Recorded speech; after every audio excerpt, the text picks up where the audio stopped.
"For Christmas, I want you gone," my dad said, like I was some guest who'd overstayed. I'd paid their rent when eviction notices came, filled their fridge when it was empty, kept the heat on while they slept under my roof. But that night, my chair at the table was already gone. I didn't beg. I didn't fight. I just slid my key across the counter and walked into the cold. 3 days later, that same house went dark because without me, they couldn't keep the lights on. Stay with me, because what happened next, no one at that table ever saw coming. And if you've ever been pushed out by the very people you helped, you might know exactly how this feels. The house smelled like cinnamon and ham, the kind of smell that's supposed to wrap around you like a blanket on Christmas night. Twinkling lights reflected off the polished dining table, dancing across glasses of cheap wine. Plates clinked softly as forks moved in a rhythm older than the family itself. And then my father set his fork down. It wasn't loud, but the sound still cut through the air like glass shattering. His eyes locked on mine, cold and deliberate. He leaned back in his chair, lips curling into something that wasn't quite a smile. "Grace," he said, voice smooth and venomous this Christmas. "The only gift I want is for you to get out of this house."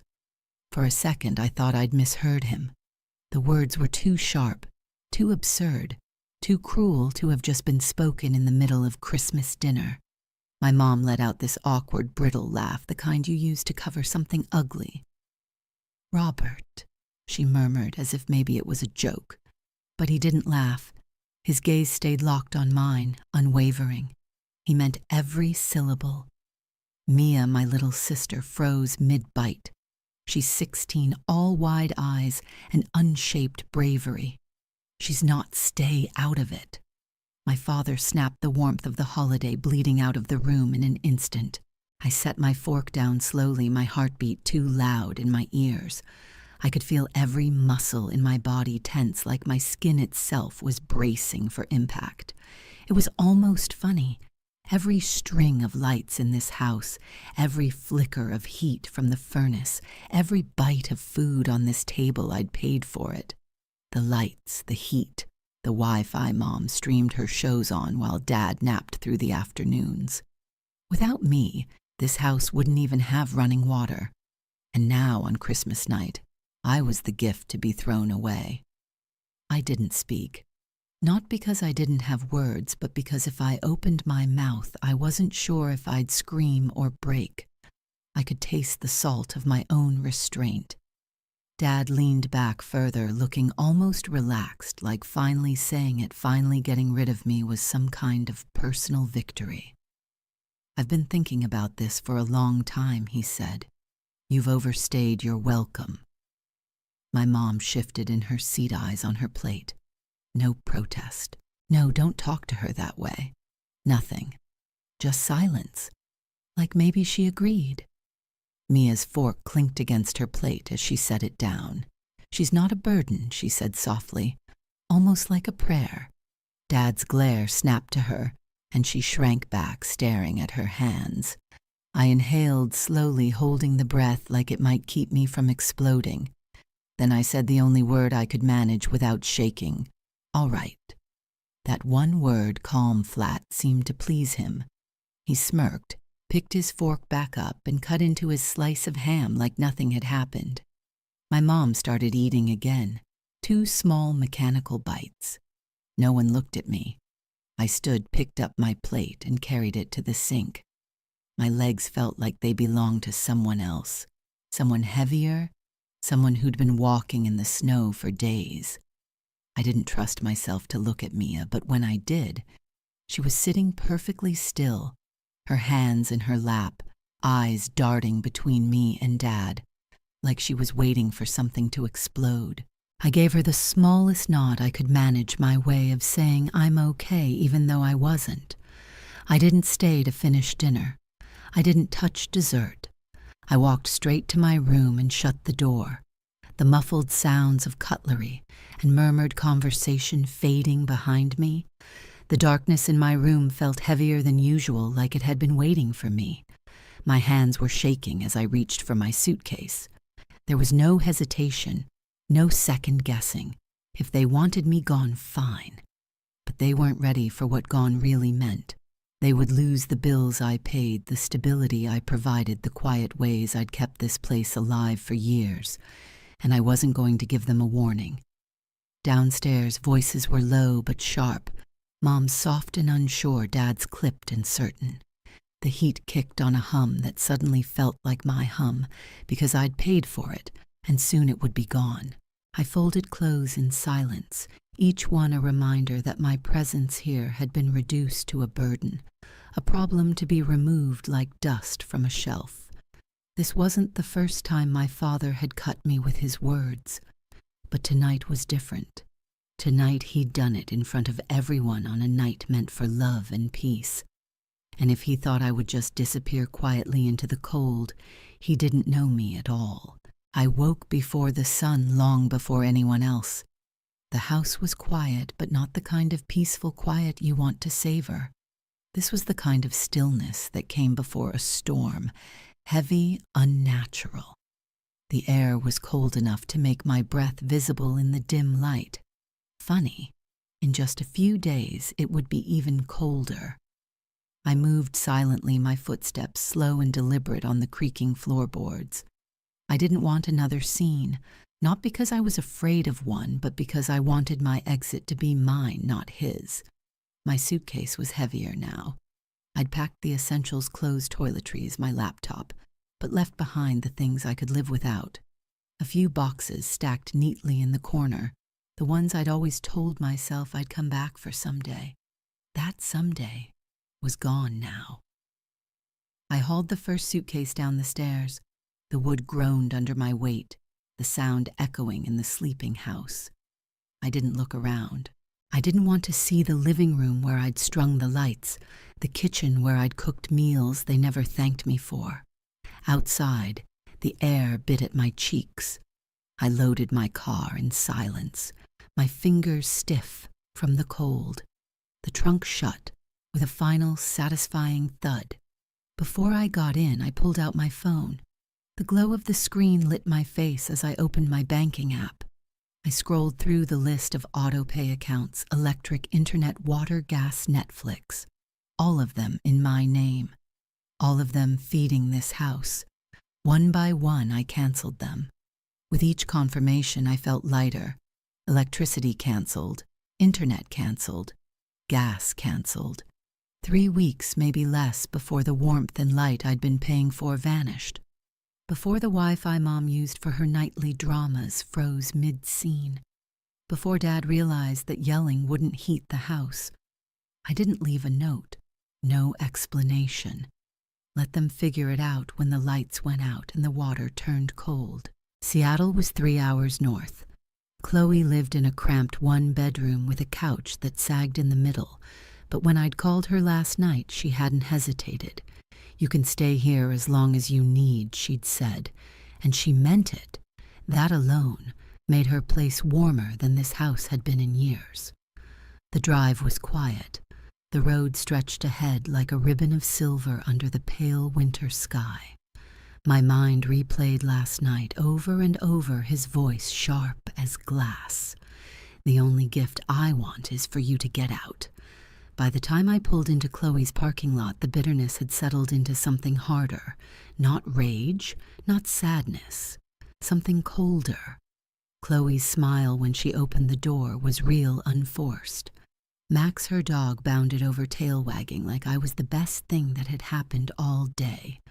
Her roommate barely looked up from the couch, just grunted and asked if I was staying forever. Maybe I was. For the first time in years, no one here looked at me like I owed them something. 3 days later, my phone started buzzing. 7 missed calls from Mom, 2 from Dad, shocking considering he almost never called unless he wanted something. I ignored them all. Then Mia's name lit up my screen. "They're freaking out. The power's been cut off."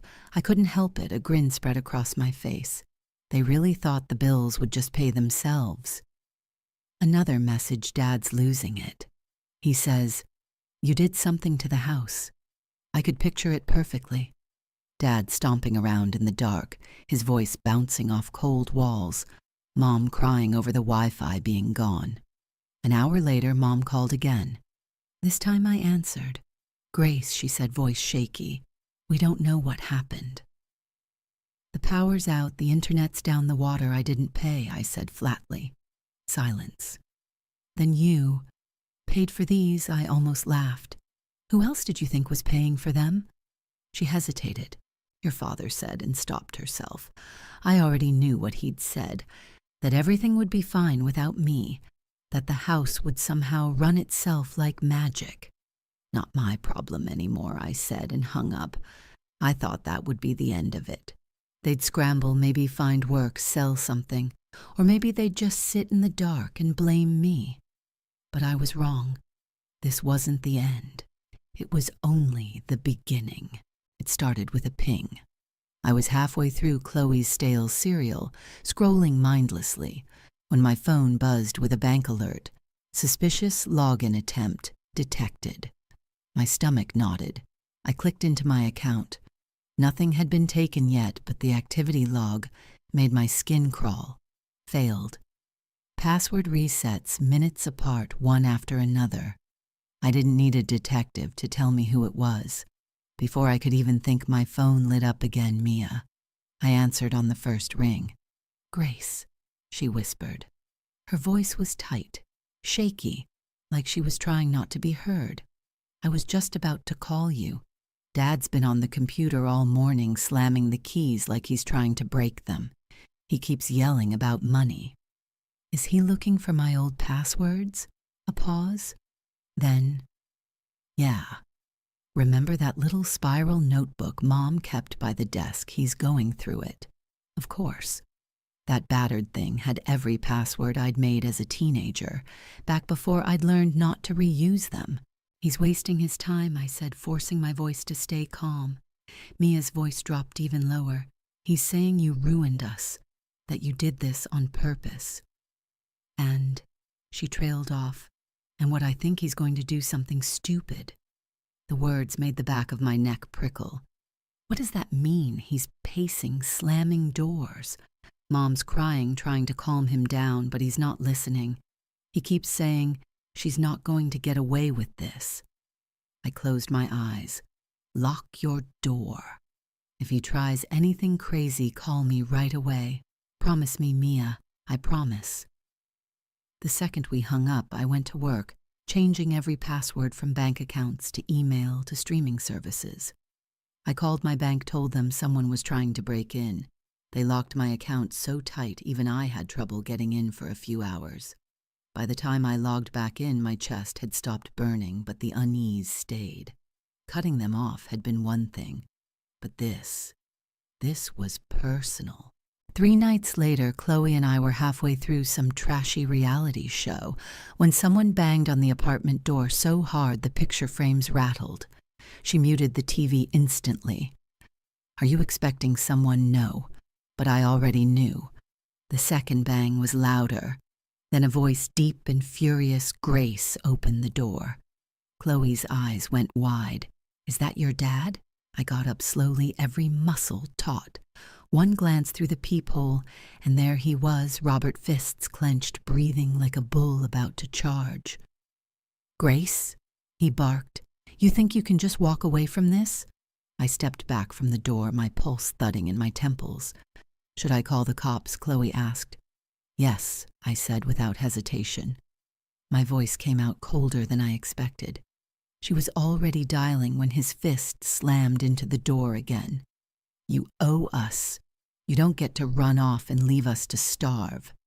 Chloe gave the dispatcher our address. 2 minutes later, faint sirens cut through his shouting. The pounding stopped. I heard footsteps shifting in the hallway, then a calm knock. "Police, open up." Chloe cracked the door, letting 2 officers in. They moved past us, out into the hallway. "Sir, step back," one of them ordered. Robert turned, face flushed, chest heaving. "She's my daughter. She thinks she can ruin us." "Sir, you need to leave the property," the officer said, firm but even. Robert's eyes slid over their shoulders, locking onto mine. Pure hatred. You did this." I didn't flinch. The officers cuffed him right there in the hallway. His voice echoed off the walls as they led him away. "You'll regret this, Grace." When the door shut, the silence was heavy. Chloe looked at me like she was seeing me for the first time. "Holy crap," she breathed. That was intense. I let out a slow breath, the air feeling thicker than it should. "It's not over," I said quietly. And I was right. It didn't even take a week before the next hit came. Mia's text lit up my phone while I was making coffee in Chloe's cramped kitchen. "Mom's selling your stuff." I froze mug halfway to the counter. "What stuff?" I typed back. Her reply came fast. "Your laptop, your old camera, even your car." I actually laughed at first. "My car's here," I wrote, then paused. The space in Chloe's lot where I'd parked 2 days ago, empty. 15 minutes later, I was back on the highway to Portland, my hands gripping the steering wheel hard enough to ache. When I pulled into my parents' driveway, my stomach dropped. My car was there, driver's seat pushed back, glove compartment hanging open, gas tank nearly empty. Before I could step out, the front door swung open. Susan stood there, arms crossed like she'd been rehearsing. "You called the cops on your father," she snapped. "You stole my car," I shot back. She scoffed. "It was just sitting there. You weren't using it." "It's my car, Mom." "How did you even get it?" Her eyes flickered just enough for me to know she'd used the spare key I'd stupidly left behind. "Give me the key," I said, my voice low. She didn't move. "If you don't, I'll call the police again." Her jaw tightened. Without a word, she turned, disappeared inside. A minute later, she came back, tossing the key at my chest. It bounced off, landing in the grass. "Happy now?" she hissed. "No," I said flatly, stepping past her into the house. Mia was in the hallway. Pale. "She took your laptop," she whispered. "Pawned it." I closed my eyes, counted to 3. When I opened them, my phone was already in my hand. Susan's head snapped toward me. "Don't you dare." "Yes, I'd like to report stolen property," I told the dispatcher, never breaking eye contact with her. The color drained from her face. "You can't do this to me. I'm your mother." "You already did it to yourself," I said. When the officers arrived, I handed them Mia's statement, my proof of purchase, and told them exactly which pawn shop to check. They led Susan outside in handcuffs, while neighbors peeked from behind curtains. She was crying, screaming, about being just a struggling mom. I stood in the doorway, silent, as the patrol car pulled away.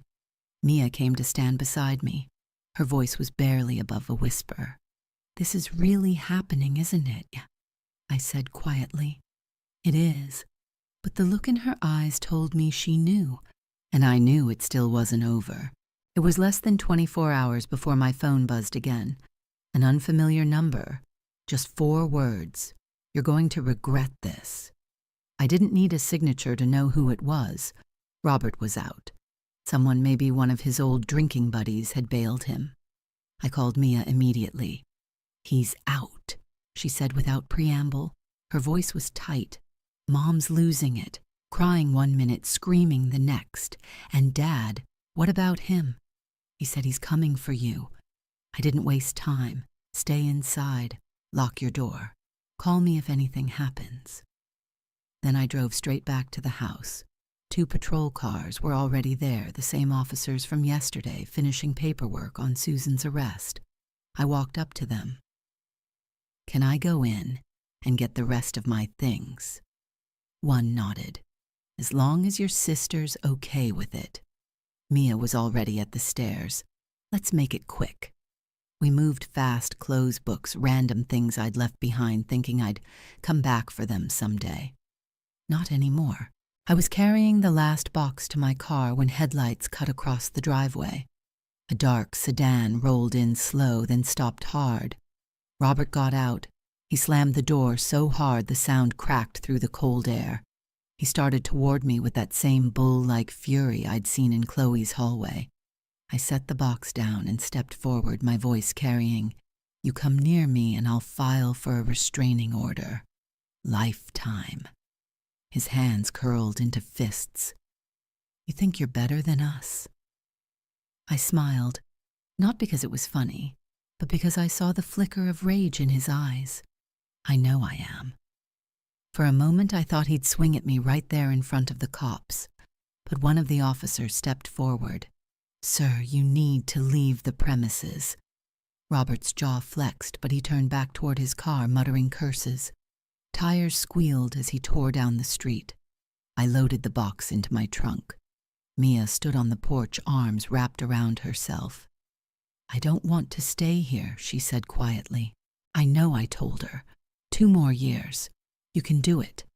Her eyes were glassy, but she nodded. That night I thought it was over. It wasn't. The next morning a knock came at Chloe's door. Not Robert. 2 uniformed officers, different this time. One held a thick envelope. Grace Collins, I signed for it, shut the door and tore it open. A lawsuit. Filed by Robert and Susan. Claims of failure to provide familial support and financial abandonment. For a moment I almost laughed.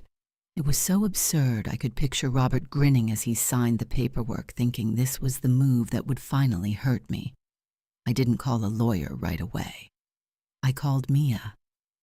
"They're trying to sue me," I said. There was a pause, then a click of understanding in her voice. "You're going to need the USB." 2 days later, I walked into my attorney's office and slid the drive across his desk. "Everything you need to bury them is on there." He plugged it in. Dozens of files opened photos of receipts, bank statements, texts from Mom and Dad, admitting they relied on me to pay every bill for years.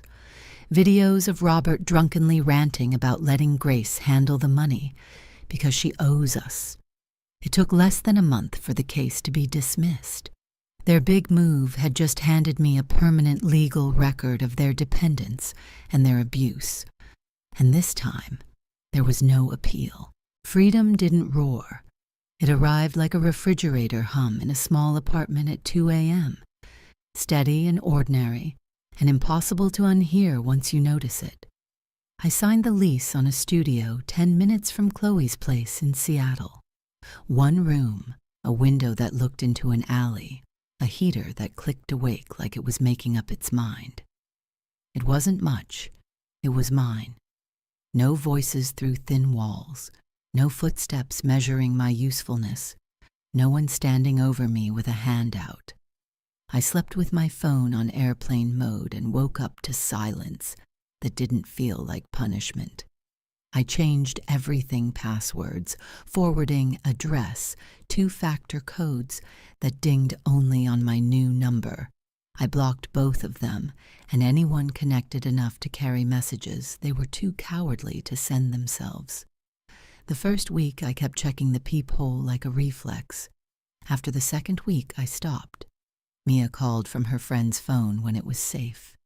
Sometimes she talked about homework or the track meet. Sometimes she just breathed. "They're acting like nothing happened," she said once, disbelief and exhaustion braided together. "Dad's telling people he let you go because you were disrespectful. Mom says you stormed out after a little disagreement at dinner. I let them keep their fairy tale. If it helped them swallow the dark, let them pretend they weren't the ones who shut off the lights." Winter melted into a gray early spring.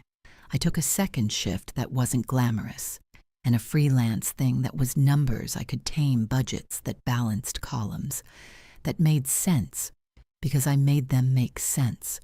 I watched my checking account stabilize the way a heartbeat steadies. After a long sprint, I started buying the good coffee. I put a plant on the windowsill and dared it to live. And then, like the calendar had been holding its breath, Mia turned 18. She did it the day after her birthday, before they'd finished the leftover cake. 2 duffel bags, the little savings she'd hidden in a tampon box behind the bathroom pipes, her birth certificate folded into a Ziploc. She texted me from the curb, "Leaving now." I was already on I-5, half crying, half laughing, my hands tight on the wheel. She moved into a dorm that smelled like old carpet and new chances. I bought her a second-hand laptop and a comforter she picked because it looked like sunrise. We sat on the floor between boxes and ate takeout with plastic forks, and when I hugged her, she laughed into my shoulder, the way she did when she was 5, and the world was simple. "You're free," I said. I meant it like a blessing. I meant it like a promise to the little girl who used to slip notes under my door that said, "Are you okay, Robert and Susan didn't fall?" They slid. It's slower that way, which feels fairer. They kept the house through spring by pretending the mail wasn't real, by choosing the envelopes that didn't make their stomachs hurt. When the bank finally stopped being polite, there were signs on the lawn, and strangers walking through rooms I had vacuumed 1,000 times. They lasted 3 months in a cousin's rental and 4.5 basement that smelled like wet concrete. Mia sent me one picture from far away peeling paint a mattress on the floor, a dish rack with 2 chipped plates. She captioned it, "They said you were the reason for everything. Then they realized you were the reason anything worked at all."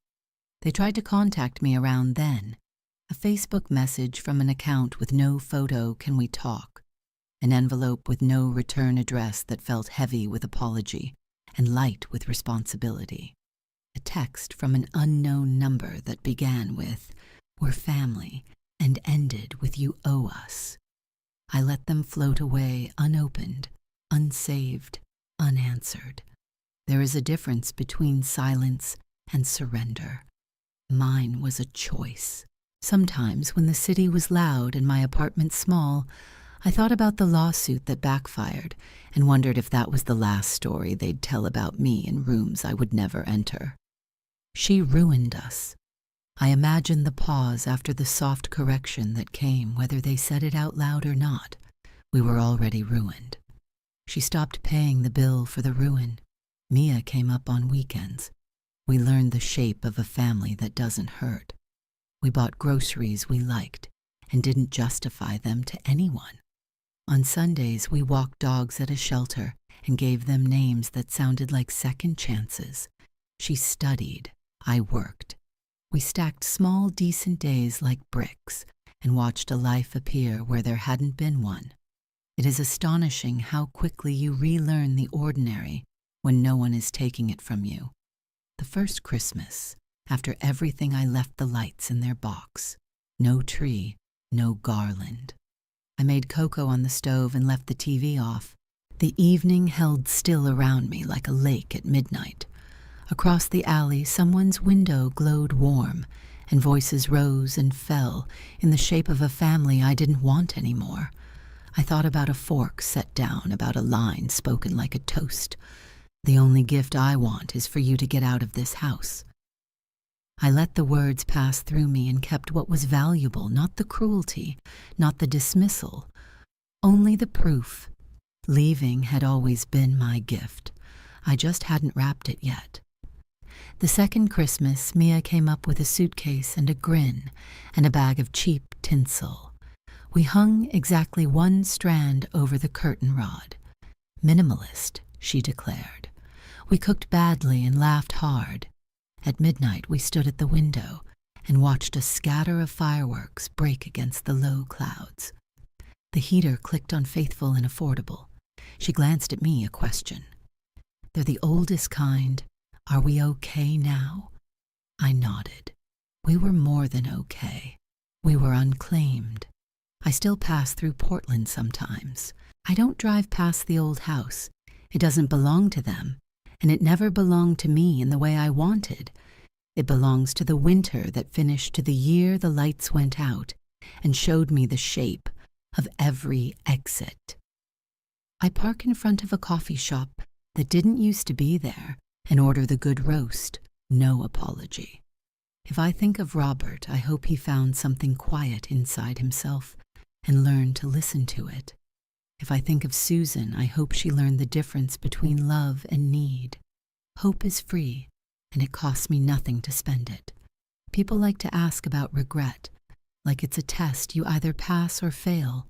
Do I regret calling the police? No. Do I regret canceling the bills? No. Do I regret leaving? I regret not leaving sooner. There's a different kind of grief that comes when you realize you were the grown-up all along, and no one is coming to rescue you. It's heavy for a while. Then it becomes a tool you carry, the kind that opens locks. On the anniversary, I don't celebrate, I take the long way home. The city is rain clean and blinking. I stop by the market and buy oranges and cinnamon sticks and a cheap candle that smells like something sweet from a life I never lived.